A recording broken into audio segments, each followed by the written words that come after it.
Assalamualaikum warahmatullahi wabarakatuh. Waalaikumsalam warahmatullahi wabarakatuh.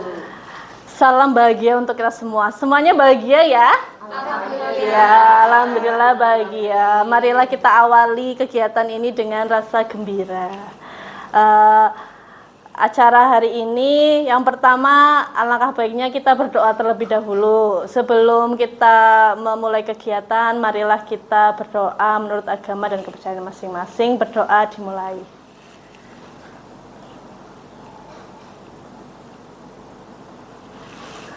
Berdoa selesai. Terima kasih ibu-ibu semuanya telah meluangkan waktunya untuk kita seminar kecil-kecilan, nggih. Kita kali ini akan membahas tentang budaya positif. Apa itu sih budaya positif? Kira-kira apa yang di pikiran Bapak Ibu itu budaya positif? Pastinya kegiatan-kegiatan yang positif. Iya. Simpelnya seperti itu ya, Bu. Tapi sebelum kita masuk ke materi budaya positif, kita ice breaking dulu bagaimana? Oke, boleh. Ini ada clue-nya ya. Clue-nya adalah putaran terakhir. Jadi nanti Bapak Ibu ini sedikit mikir lah ya. Putaran terakhir. Clue-nya putaran terakhir. Jika 4 tambah 6 adalah 1, maka 4 tambah 4 adalah sama. 1-0. Kita kayaknya belum sinkron dulu. Kita sinkronkan dulu. Oke? Clue-nya putaran terakhir. Jika 5 tambah 5 sama dengan 1, terus 10 tambah 10 sama dengan 1, maka 100 tambah 10 sama dengan 1. ya, sudah mulai nyambung ya Bapak Ibu semua ya? Sudah mulai nyambung? Belum? Kita ulangi lagi. Clue-nya adalah putaran terakhir. Jika 100 tambah 100 sama dengan 2, maka 4 tambah 4 sama dengan 0. Clue-nya putaran terakhir. Masih salah ya? Masih salah. Tadi udah bener loh. Tadi udah bener yang pertama. Beda angka udah dibingung. Ya kan itu konsep. Jadi ingat-ingat putaran terakhir. Clue-nya itu putaran terakhir. Oke, siap? 5 tambah 5 sama dengan tadi berapa? 1. Terus 10 tambah 10 sama dengan 1. kalau sekarang 100 tambah 100 sama dengan 2. nah itu bisa. Udah mudah? Tapi soal lain salah lagi. Coba ya. Clue-nya putaran terakhir. Terus nih 4 tambah 2 sama dengan 0 ya, 4 tambah 2 sama dengan 0. Lalu 5 tambah 13 sama dengan 2. 5 tambah 13 sama dengan 2, maka 4 tambah 4 sama dengan 2. betul. Udah mudeng apa belum? Belum ya. Jadi ini dikasih kunci jawabannya. Kalau putaran terakhir itu hasilnya yang 0. Jadi 5 tambah 5 itu kan 10. Nolnya ada berapa? 1. Kalau 4 tambah 4 itu 8. 8 itu nolnya ada berapa nih? 2. Nah itu clue-nya putaran terakhir. Bagaimana, sudah nggak ngantuk kan? Ya. Lalu selanjutnya kita langsung saja ke materi ya. Kan Bapak Ibu semua kan bertanya-tanya, kenapa sih kita berkumpul di sini? Tujuannya apa sih kayak gitu kan? Tujuan kegiatan pada hari ini adalah melakukan pengimbasan tentang materi budaya positif pada rekan guru dan bersinergi berkolaborasi dengan semua komponen sekolah yang untuk menciptakan budaya positif di lingkungan SLB Negeri Purbalingga. Jadi budaya positif ini merupakan materi yang saya terima dalam program Guru Penggerak Angkatan 9 ini. Lalu saya ingin semuanya guru-guru di sini itu tahu apa sih itu budaya positif. Seperti itu. Budaya positif adalah nilai-nilai keyakinan dari kebiasaan-kebiasaan di sekolah yang berpihak pada murid, agar murid dapat berkembang menjadi pribadi yang kritis, penuh hormat dan tanggung jawab. Mengingat kita, anak-anak kita zaman-zaman sudah Gen Z ya Bapak Ibu, sudah zaman digital, pastinya kalau penuh rasa hormat, kira-kira anak ini kalau di masa-masa sekarang sudah penuh rasa hormat apa belum? Sudah hilang. Sudah hilang kan, pelan-pelan hilang karena imbasan dari digital itu, imbasan dari generasi Z itu. Maka di sini kita akan memunculkan kembali budaya positif itu di sekolah kita. Dalam membangun budaya positif, sekolah dapat menyediakan lingkungan yang positif juga, aman dan nyaman, agar siswa mampu berpikir, bertindak, dan mencipta dengan merdeka, mandiri, dan bertanggung jawab. Disiplin sangat berkaitan dengan kontrol guru terhadap siswa. Di sini juga disiplin sangat berkaitan dengan siswa sebagai guru, sebagai kontrolnya ya. Dan tujuan pendidikan,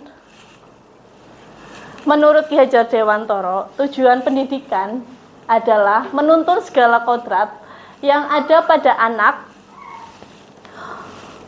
agar mereka dapat mencapai keselamatan dan kebahagiaan yang setinggi-tingginya. Pasti udah nggak asing ya dengan kata-kata kita harus menuntun anak sesuai dengan kodrat alam, kodrat zaman, sesuai dengan yang dimiliki anak.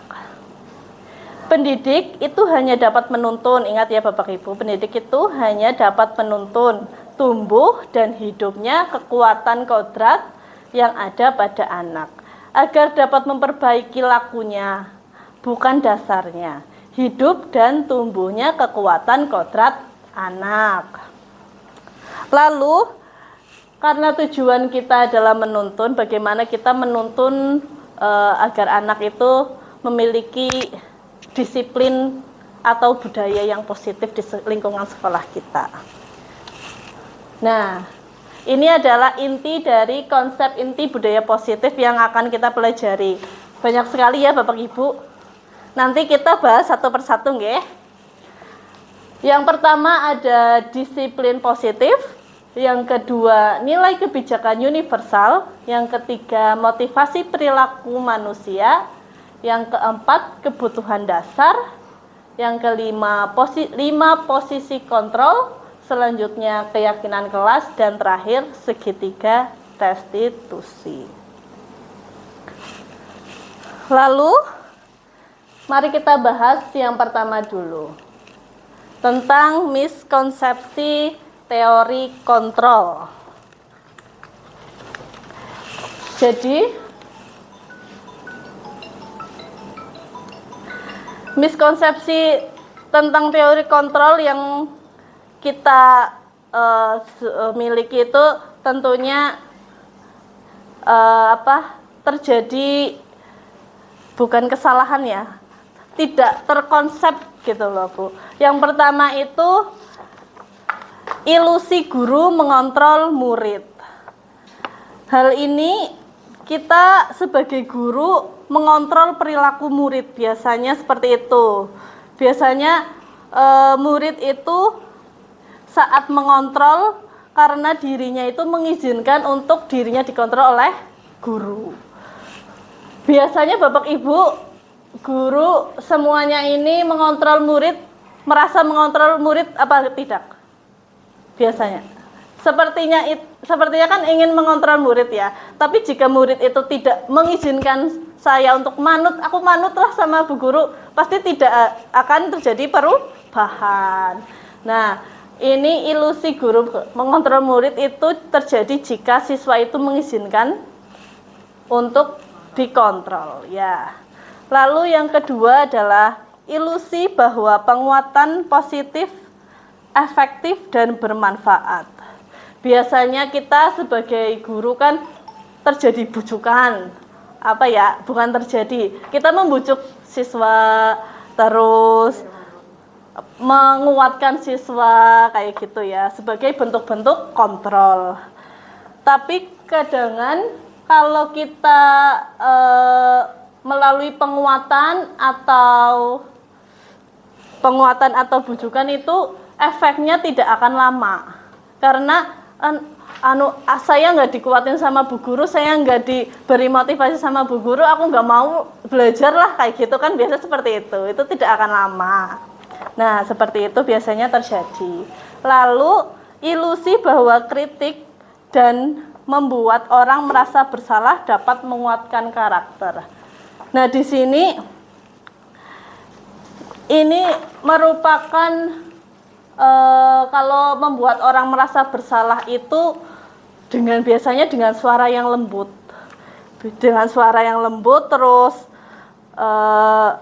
menyampaikan pesan tapi negatif. Gitu loh. Iya, gitu. Iya, seperti itu. Iya, kadang kan contohnya itu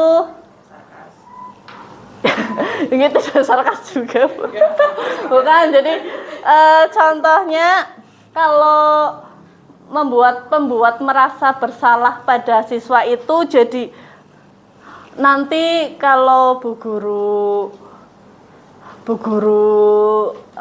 kalau kamu nggak berangkat nanti Bu Guru jadi sedih kayak gitu. Jadi kan anak-anak jadi bersalah kayak gitu. Jadi merasa dirinya itu bersalah. Terus akibat itu jadi siswa kadang dikontrol oleh gurunya seperti itu. Terus yang terakhir itu ilusi bahwa orang dewasa memiliki hak untuk memaksa. Nah ini kadang yang terjadi pada kita dan siswa, tentunya kita ya memiliki siswa yang berkebutuhan khusus, kadang ada sedikit paksaan ya gitu ya. Kalau tidak memaksa itu anak nanti semaunya sendiri ya. Tapi ini juga tidak boleh Bapak Ibu, ini miskonsepsi ya, bahwa orang dewasa itu memiliki hak untuk memaksa. Lalu selanjutnya adalah mengubah paradigma stimulus respon ke pendekatan teori kontrol.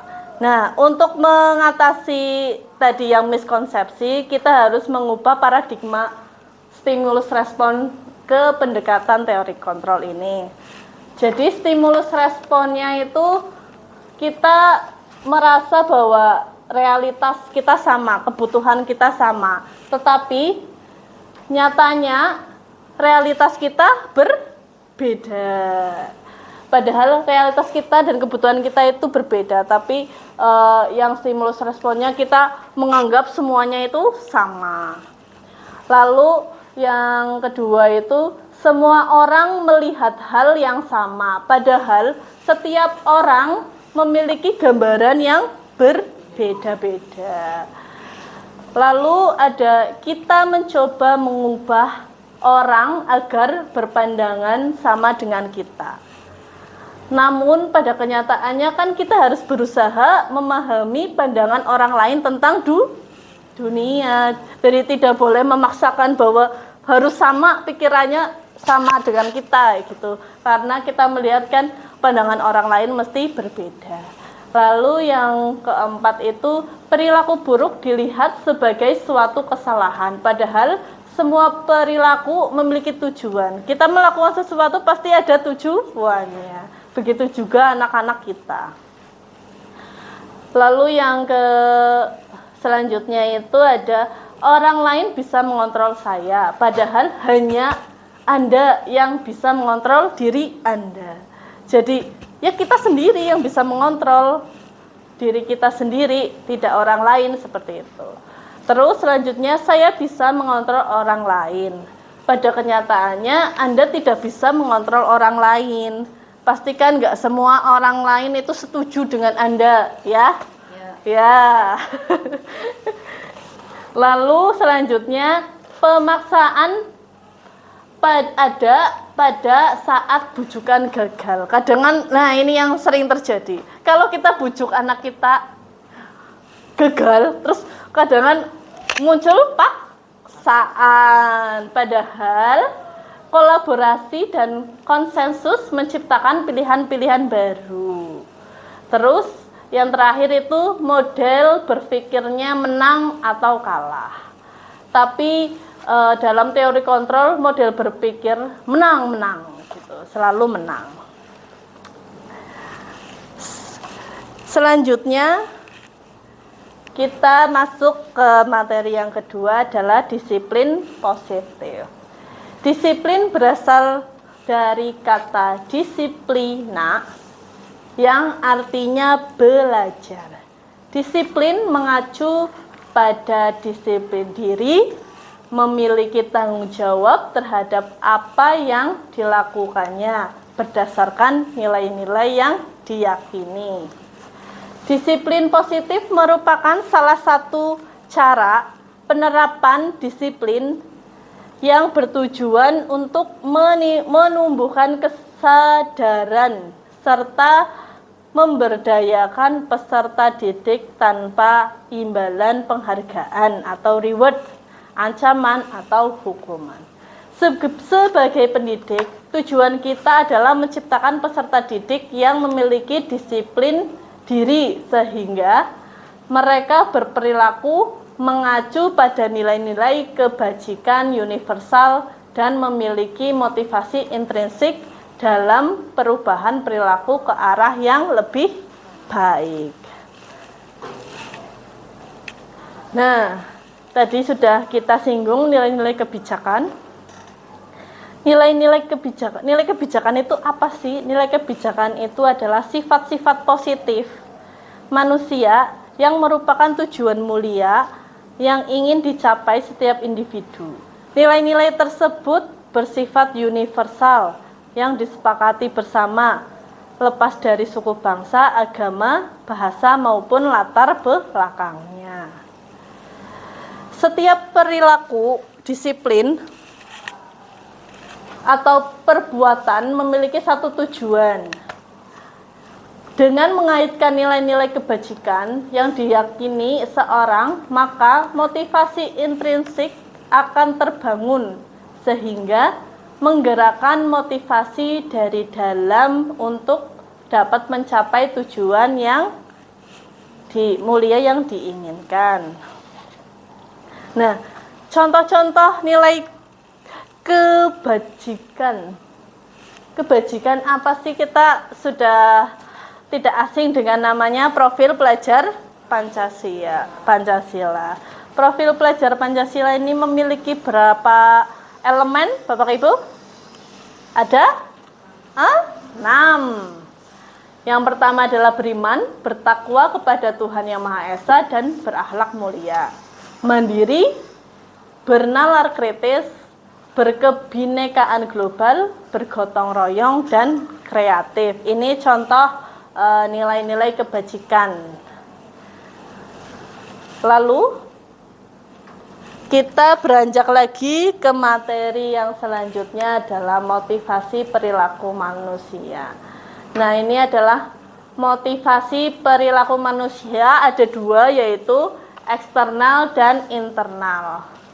Kalau yang eksternal ini, yang sebelah sana sendiri itu motivasi yang paling rendah.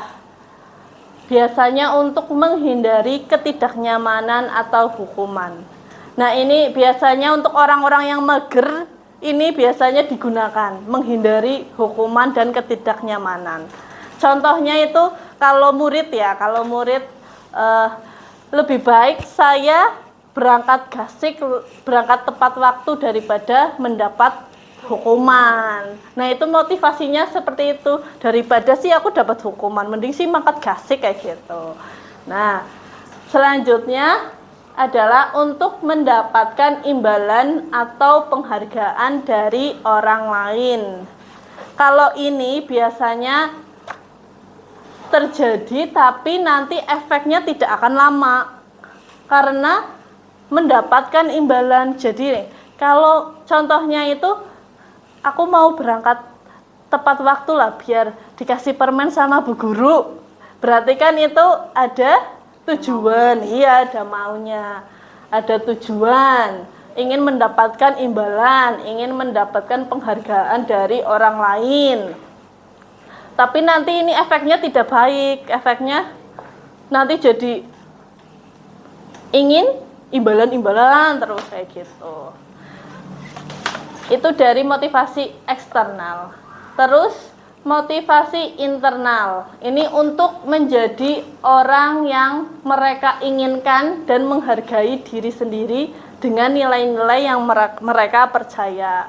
Contohnya, saya berangkat tepat waktu biar waktu saya tidak terbuang gitu. Biar harga waktu itu bagi saya itu penting kayak gitu. Itu kan di dalam diri kita sudah tertanam pada diri kita.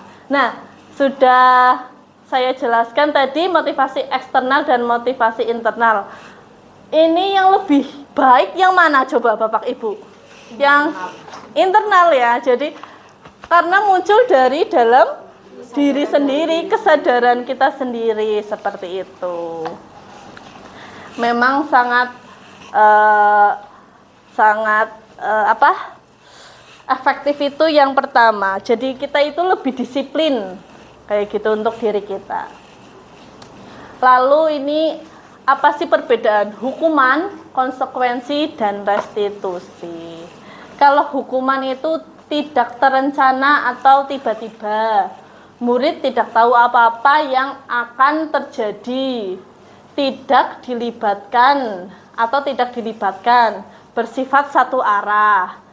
Terus hukuman berupa fisik dan psikis. Contohnya seperti apa Bapak Ibu? Kalau hukuman yang tidak terencana, misal ada anak yang masuknya telat, hukumannya apa? Coba kira-kira.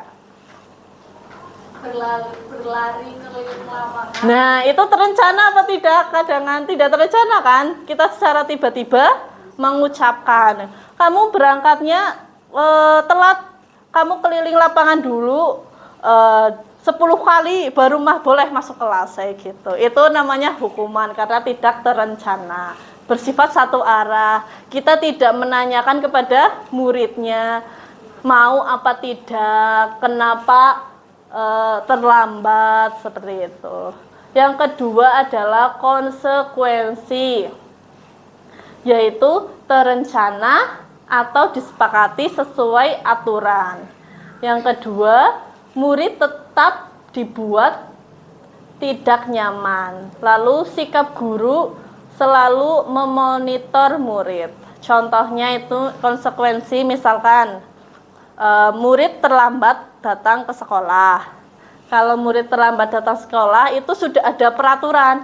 Jika murid terlambat 5 menit di sekolah, maka sepulang sekolah murid harus mengganti waktu tersebut selama 5 menit kayak gitu. Misal kan sudah tertulis, sudah terencana. Itu konsekuensi. Lalu bagaimana yang restitusi? Restitusi itu adalah proses menciptakan kondisi bagi murid untuk memperbaiki kesalahan, atau proses kolaboratif yang mengajarkan murid untuk mencari solusi sendiri. Kalau ini contohnya ya kita komunikasinya dua arah, jadi ditanya dulu, kenapa kamu terlambat, pasti ada alasannya apa, lalu bagaimana cara kamu memperbaiki agar besok tidak terlambat lagi. Jadi kan anak itu merasa tidak dihakimi, tidak dihukum seperti itu. Jadi paling tepat itu untuk murid itu yang restitusi, apalagi anak-anak kita ya, anak-anak berkebutuhan khusus, itu kadang hukuman pun tidak mempan, konsekuensi pun tidak mempan. Coba deh restitusi, siapa tahu mempan gitu. Lalu selanjutnya kita masuk ke materi kebutuhan dasar manusia. Kebutuhan dasar manusia adalah segala sesuatu yang kita lakukan untuk mendapatkan apa yang kita inginkan. Seluruh tindakan yang kita lakukan memiliki tujuan tertentu, dan semua usaha terbaik yang kita lakukan adalah dalam rangka agar kebutuhan dasar kita terpenuhi dengan baik. Apa saja 5 kebutuhan dasar itu? 5 kebutuhan dasar itu ada, yang pertama bertahan hidup, seperti makanan, pakaian, tempat tinggal, keamanan, kesehatan. Lalu ada kasih sayang dan rasa diterima. Rasa diterima, dipedulikan, berbagi, kerjasama, menjadi bagian dalam kelompok. Itu contohnya seperti itu, rasa yang muncul. Lalu penguasaan, bagaimana penguasaan? Yang muncul itu biasanya harga diri, keinginan untuk dianggap, memimpin, berprestasi, diakui, dan didengar. Lalu kebebasan. Kalau kebebasan itu kita yang muncul itu kita harus mandiri, memiliki pilihan, mencoba hal baru, mampu mengendalikan arah dirinya. Lalu ada yang terakhir, kesenangan. Kesenangan itu bermain, humor, antusiasme, dan tertawa. Sekarang kita analisis kasus ya Bapak Ibu. Coba Bu Alma untuk membacakan kasusnya. Ibu Ambar, guru wali kelas 2A di SD Pelita Hati, sedang bingung menghadapi ulah salah satu murid di kelasnya, Doni. Beberapa anak di kelas 2A telah datang padanya dan mengeluhkan Doni yang seringkali meminta bekal makan siang mereka dengan paksa. Menurut Anda, kira-kira apa alasan Doni melakukan hal itu? Kira-kira apa alasan Doni melakukan hal itu? Ya, boleh gak mau bekal. Terus? Iya, mungkin mencari perhatian. Apa? Orang tuanya sibuk jadi nggak membawakan bekal. Lalu kalau dilihat dari 5 kebutuhan dasar itu apa saja? 5 termasuk yang mana dari kalimat itu yang misalkan apa itu tadi 5 kebutuhan dasarnya ya? Bertahan hidup, kasih sayang, penguasaan. Misal bertahan hidup, Doni butuh makanan, gitu. Penguasaan, kenapa Bu Har penguasaan? Ingin menguasai makanan teman-teman. Ya boleh. Oke, kita bahas kasusnya ya satu-satu ya. Kita bahas ini Bu, nanti dulu. Nah, apabila jawaban Doni ketika ditanya oleh Ibu Ambar adalah karena ia lapar atau dan orang tuanya tidak membawakan bekal makan siang, ya tadi, maka kebutuhan dasar yang sedang berusaha dipenuhi oleh Doni adalah untuk kebutuhan untuk bertahan hidup, survival. Lalu apabila Doni menjawab bahwa alasannya itu adalah mengambil bekal temannya karena dia merasa senang temannya jika memperhatikan dia. Ketika temannya melaporkan tindakannya itu pada gurunya dan gurunya memberitahu orang tuanya sehingga orang tuanya jadi memperhatikan. Maka kebutuhan dasar yang sedang dipenuhi Doni adalah kebutuhan akan kasih sayang dan rasa diterima. Iya, kasihan ya nggak dibawain bekal sama orang tua. Jadi dia itu butuh perhatian. Caper ya, caper. Lalu apabila jawaban Doni adalah dia merasa hebat karena temannya jadi takut dan dia dan menuruti keinginannya, maka sebetulnya Doni sedang berusaha memenuhi kebutuhan dasarnya akan kekuasaan. Betul ya Bu Har ya? Kekuasaan, iya. Jadi kepengen ditakuti sama teman-temannya bahwa dia itu berkuasa di sini gitu. Lalu bila jawaban Doni dalam kasus di atas adalah bahwa dia merasa bosan dengan bekal makanan yang dibawakan ibunya dari rumah karena ibunya selalu membawa bekal yang sama. Oleh karena itu, dia ingin mencoba makanan teman-temannya dengan beraneka ragam. Maka Doni sedang berusaha untuk memenuhi kebutuhannya akan kebebasan. Yang terakhir, bila Doni menjawab bahwa ia melakukan karena iseng saja, dan ia menikmati ekspresi wajah teman-temannya yang kesal karena diambil makanannya, dan menurut dia ekspresi teman-temannya itu lucu, maka Doni sedang berusaha memenuhi kebutuhannya dengan kesenangan. Iseng aja lah biar lucu-lucuan aja di kelas seperti itu. Lalu kita lanjut lagi ya Bapak Ibu ya. Kita lanjut ke 5 posisi kontrol guru. Nah, 5 posisi kontrol guru itu adalah yang pertama penghukum. Kalau penghukum ini biasanya menggunakan hukuman fisik atau verbal. Sekolah memerlukan sistem atau alat yang dapat menekan murid lebih dalam lagi. Biasanya penghukum seperti itu. Lalu ada pembuat rasa bersalah. Nah, pembuat rasa bersalah ini biasanya yang bersuara apa tadi? Kita sudah singgung sedikit. Biasanya bersuara lembut, halus. 100 buat Bu Nevi. Tepuk tangan, tepuk tangan. Nah, lalu ada teman dulu. Ada teman.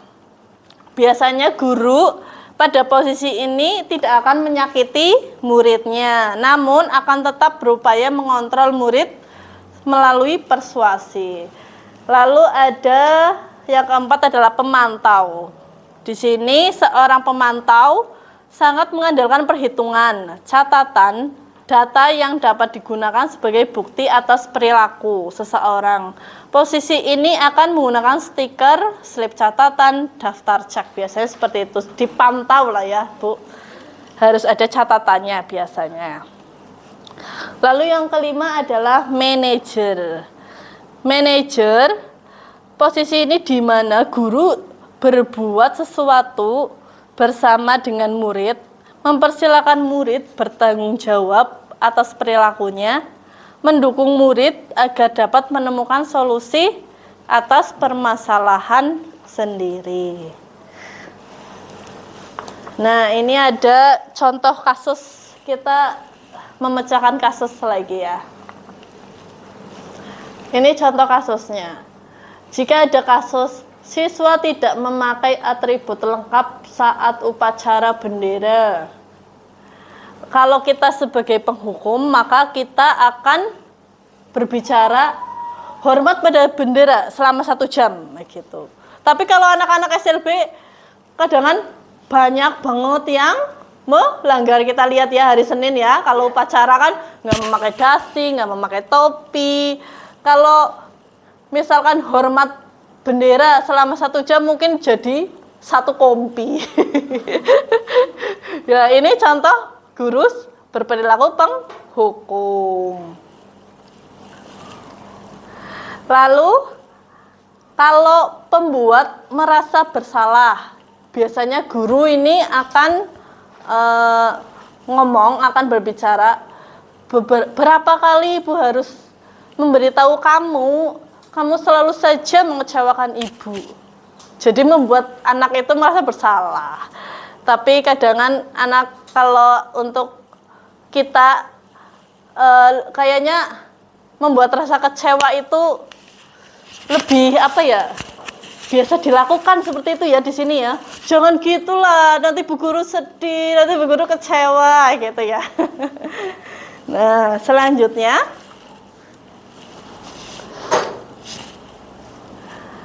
kalau kita posisinya sebagai teman, apa yang kita katakan, ayo dong ikuti aturan sekolah. Ya sudah, kali ini tidak apa-apa. Tapi kalau kayak gitu bisa diulangi lagi nggak kalau seperti itu? Bisa, iya. Lalu kalau kita sebagai pemantau,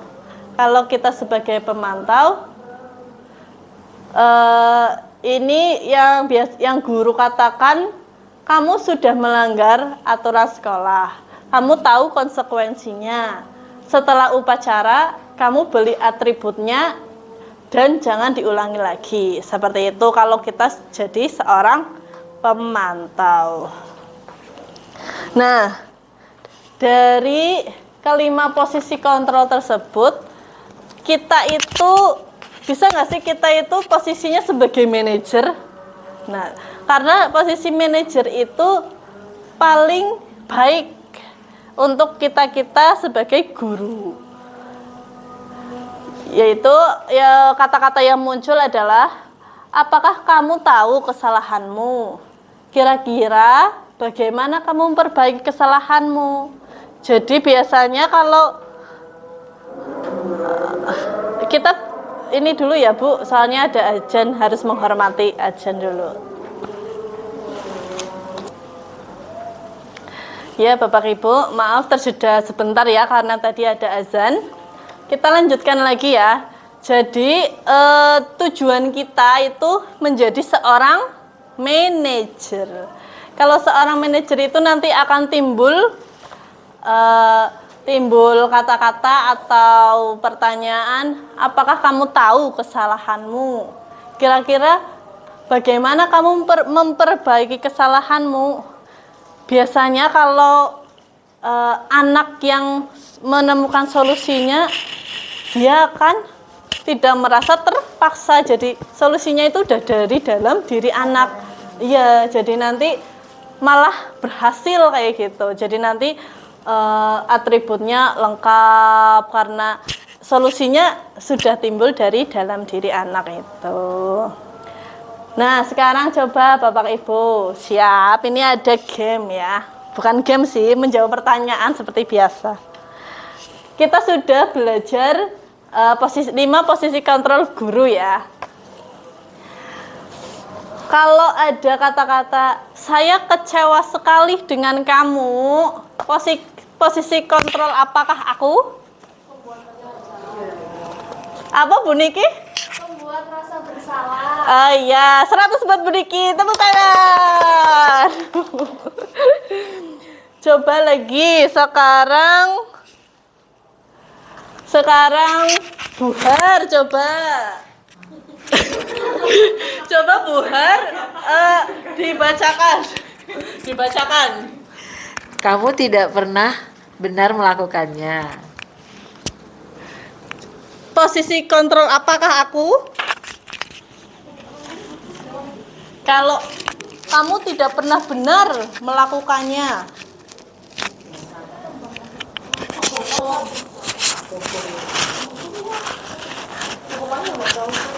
Membuat rasa bersalah. buat saya. Lalu coba Bu Asi. Ayolah lakukan demi ibu ya. Nah, posisi kontrol apakah aku?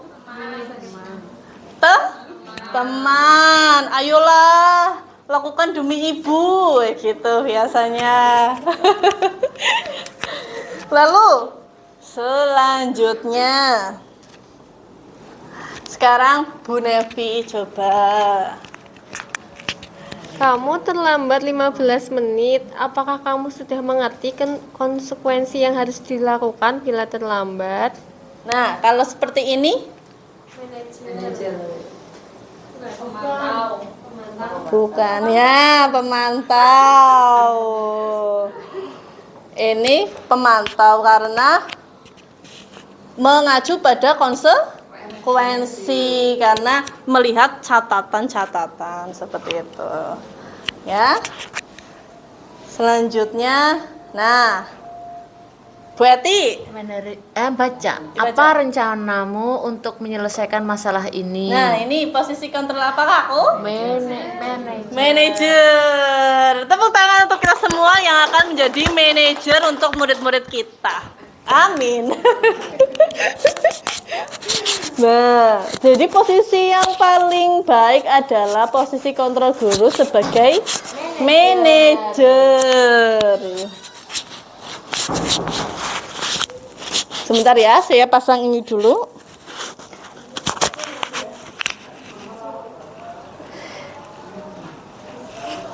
Setelah itu kita lanjutkan lagi ya. Ini materi yang selanjutnya. Tadi 5 posisi kontrol guru sudah selesai. Udah pada paham semua lah ya posisi-posisinya. Dan posisi yang kita tuju adalah posisi sebagai manajer. Lalu materi selanjutnya adalah mengapa keyakinan kelas, mengapa bukan peraturan kelas. Keyakinan dan peraturan sama atau tidak Bapak Ibu? Menurut Bapak Ibu semua. Keyakinan dan peraturan itu sama atau tidak? Oh lain ya. 100 buat Buhar. Nah, lain ya. Oh maaf salah di sini ya. Kita lihat perbedaannya ya, keyakinan dan peraturan. Dari pertanyaan tadi itu akan muncul pertanyaan lagi, mengapa kita memiliki peraturan tentang penggunaan helm pada saat mengendarai helm. Ini menurut jenengan peraturan apa mengendarai motor, mengendarai helm? Pakai helm, mengendarai helm. Sih gimana? Mengapa kita memiliki peraturan tentang menggunakan helm pada saat mengendarai motor? Nah, itu. Lalu ini keyakinan apa yang muncul, Bapak Ibu? Keselamatan, ya. Bu Niki pintar sekali, Masya Allah. Ini keyakinan yang muncul adalah keselamatan. Kalau peraturan itu harus menggunakan helm kalau mengendarai motor, dan keyakinan yang muncul adalah keselamatan. Lalu yang kedua, mengapa kita memiliki peraturan tentang penggunaan masker dan mencuci tangan setiap saat? Apa ini? Wih, pinter sekali Buhar, Masya Allah. Iya, benar sekali. Keyakinan yang muncul adalah kesehatan. Ini jadi sudah paham belum? Peraturan dan keyakinan itu beda. Kalau peraturan itu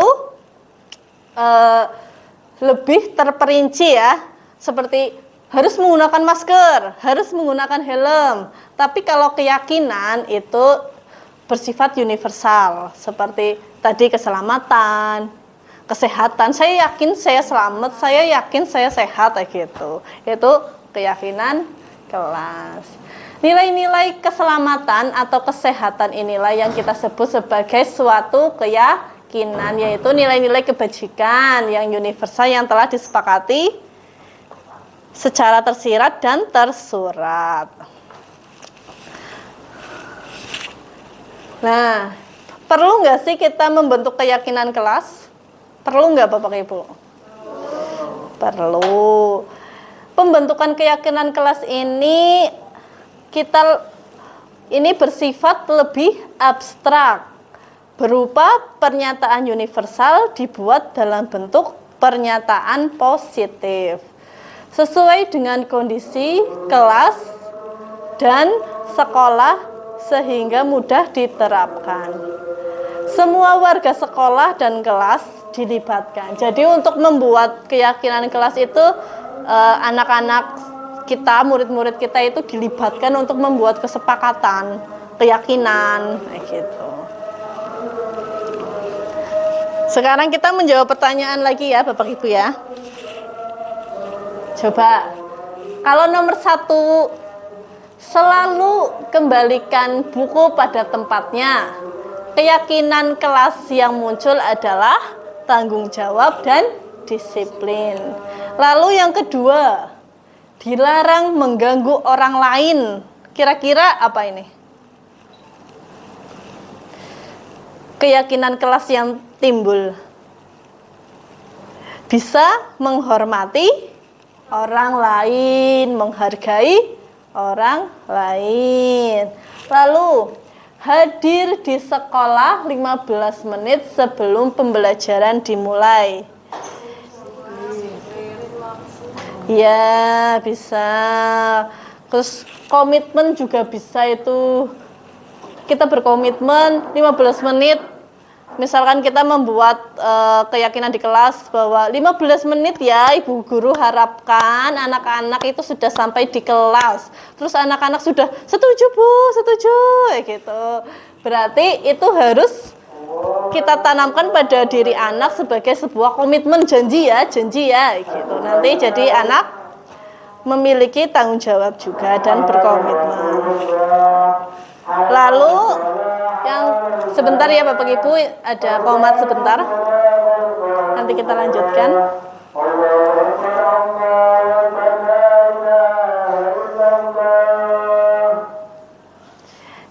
Nah, sudah, sekarang kita lanjutkan.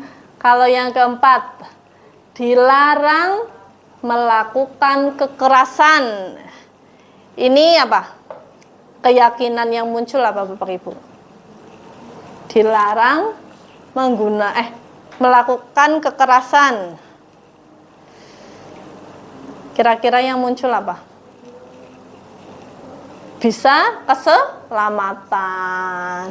Bisa keselamatan, bisa kesehatan. Jangan main pukul-pukul, nggak boleh. Karena itu merugikan. Berarti keyakinan kelas yang muncul nanti adalah keselamatan dan kesehatan. Lalu yang selanjutnya yang nomor 5, dilarang menggunakan narkoba. Keyakinan apa yang muncul kalau dilarang menggunakan narkoba? Iya, betul, keselamatan. Terus nomor 6, bergantian atau menunggu giliran. Ini apa nih? Harus antri ya. Kesabaran. Ya betul. Kita harus bersabar ya, Buhan. Kita harus bersabar, harus nunggu giliran, harus antri. Lalu apa lagi Bapak Ibu? Menghormati orang lain. Ya betul, Bu Niki, menghormati orang lain. Lalu yang selanjutnya adalah gunakan masker. Kita sudah bahas tadi di awal. Berarti nilai keyakinan yang muncul? Kesehatan. Ya, kesehatan, keselamatan.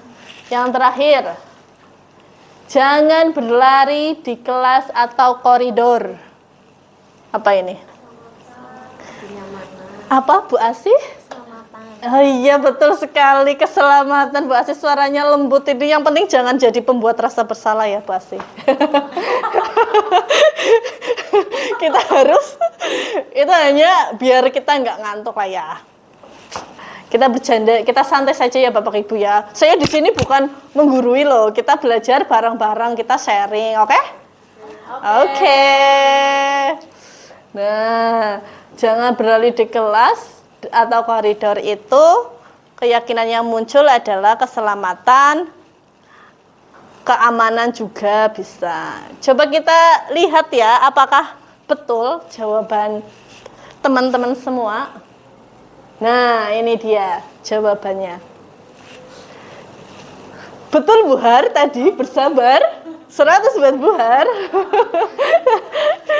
Ya Bu Har, ya berarti kan kita sudah mulai paham ya peraturan dan keyakinan. Tadi yang sebelah sini adalah peraturan, yang sebelah sini adalah keyakinan. Jadi kalau peraturan itu lebih rinci, perbuatan apa sih yang yang tidak boleh yang dilakukan, yang tidak boleh dilakukan, yang boleh dilakukan itu sudah dirinci.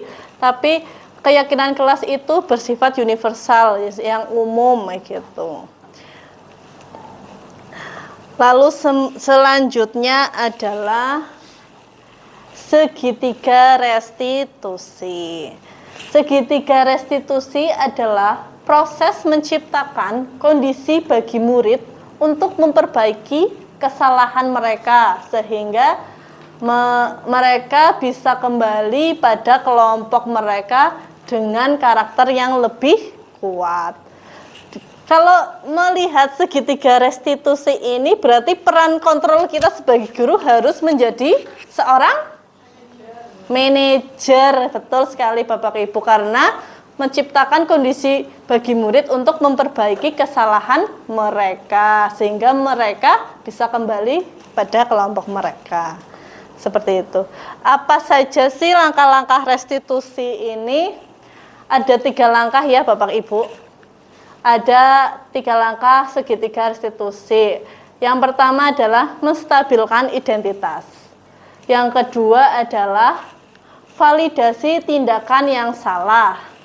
Yang ketiga adalah menanyakan keyakinan. Untuk menstabilkan identitas, ini contoh-contoh kata-katanya gitu untuk menstabilkan identitas. Kata-kata yang muncul adalah berbuat salah itu tidak apa-apa. Jadi kita menstabilkan kondisi ya gitu ya Bapak Ibu. Jadi kalau kita ke anak berbuat salah, kita harus menstabilkan dulu. Berbuat salah itu tidak apa-apa. Lalu tidak ada manusia yang sempurna loh. Kita berbuat salah itu tidak apa-apa gitu. Lalu saya juga pernah melakukan kesalahan seperti itu. Terus yang selanjutnya kita bisa menyelesaikan ini. Jadi membuat anak itu kalau memiliki kesalahan, terus kita mengajak berdialog, anak-anak jadi nggak takut duluan. Jadi kita harus membuat enak dulu. Ora apa-apa, gawe salah, bu guru tahu gawe salah gitu ya. Nah, terus Bapak Ibu tidak tertarik mencari siapa yang salah, tapi Bapak Ibu ingin mencari solusi dari permasalahan ini. Terus kamu berhak merasa begitu. Kalau misalkan anak itu merasa kecewa atau merasa sedih, berhak merasa begitu. Terus pertanyaan yang muncul, apakah kamu sedang menjadi teman yang baik buat dirimu sendiri? Seperti itu. Untuk menstabilkan identitas, kita perlu kata-kata seperti itu yang tadi saya bacakan ya. Lalu selanjutnya ada validasi tindakan yang salah. Di sini muncul pernyataan atau pertanyaan, contohnya, padahal kamu bisa melakukan yang lebih buruk dari ini ya, gitu. Terus kamu pasti punya alasan mengapa kamu melakukan hal itu. Kamu patut bangga pada dirimu sendiri. karena kamu telah melindungi sesuatu yang penting buat kamu. Terus kamu boleh mempertahankan sikap itu, tapi kamu harus menambahkan sikap yang baru. Itu untuk langkah segitiga restitusi validasi tindakan yang salah. Selanjutnya adalah menanyakan keyakinan.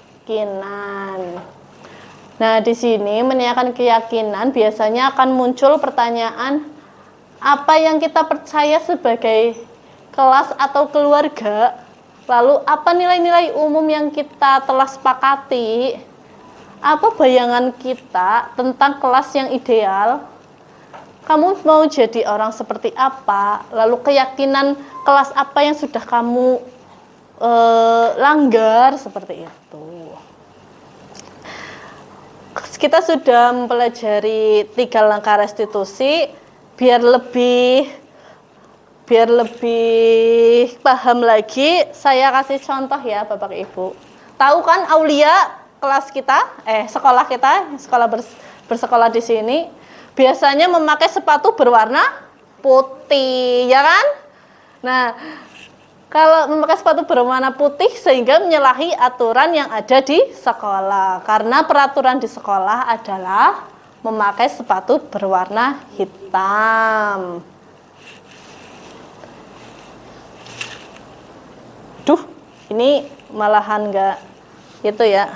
Nanti sebentar ya, ini kesalahan teknis nggak apa-apa ya Bapak Ibu. Kita lihat di laptop saja ya, bareng-bareng ya, seperti ini ya.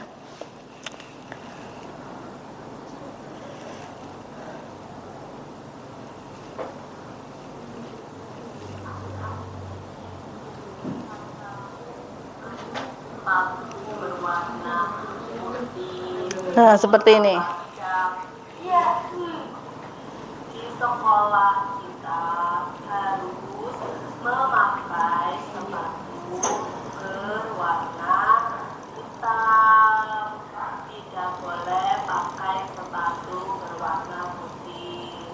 Kamu melakukan kesalahan itu tidak apa-apa. Nah, ini menstabilkan identitas. Besok jangan diulangi lagi. Kamu harus berubah menjadi lebih baik. Ya, kamu pasti punya alasan kenapa kamu memakai sepatu berwarna putih. Apa alasan kamu? Seperti saya berwarna hitam. Oh, rusak. Lalu besok pakai sepatu berwarna hitam. Apa yang akan kamu lakukan? Saya hanya mencoba saya. Oh iya, bagus. Lalu nanti ibu bantu untuk bicara sama orang tua kamu. Lalu peraturan apa yang sudah kamu langgar? Nah, kamu sudah tahu disiplin itu penting. Besok kamu mau berubah menjadi lebih disiplin lagi? Tahu. Bagus. Sekarang kamu boleh istirahat. Nah, sudah melihat kan contoh kasus ya. Karena ini Aulia memang sering sekali memakai sepatu berwarna putih. Jadi kalau kita melakukan posisi kita sebagai manajer dan kita melakukan segitiga restitusi untuk mencari tahu solusi apa yang dapat dilakukan, yang paling baik adalah kalau anak kita sudah tahu apa yang dilakukan, pasti melakukannya sendiri tanpa kita suruh, kayak gitu. Biasanya terjadi seperti itu. Lalu selanjutnya Selanjutnya adalah terima kasih. Tapi sebelum terima kasih, saya mau dong tanggapan dari Bapak Ibu semua setelah melihat kita belajar bareng tentang 5 posisi kontrol, kebutuhan dasar, lalu segitiga restitusi. Bagaimana tanggapan Bapak Ibu semua? Saya mau ke sini deh, mau ke Bu Niki. Bagaimana tanggapan tentang materi yang disampaikan tadi? Menurut saya materi yang disampaikan itu sangat bagus. Kita sebagai guru perlu mengetahui tentang budaya positif, juga perlu menerapkan. Saya yakin apabila semua guru mengetahui makna dan konsep ini, insya Allah akan tercipta budaya positif di lingkungan SLB Negeri Purbalingga. Terima kasih Bu Niki, sangat luar biasa sekali tanggapannya. Tepuk tangan untuk kita semua. Terima kasih untuk Bapak Ibu semua sudah meluangkan waktunya di sini ya.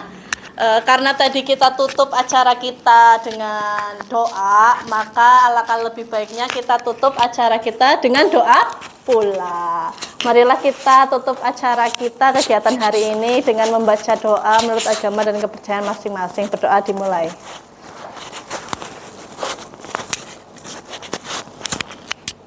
Berdoa selesai. Terima kasih. Wassalamualaikum warahmatullahi wabarakatuh. Waalaikumsalam warahmatullahi wabarakatuh. Terima kasih.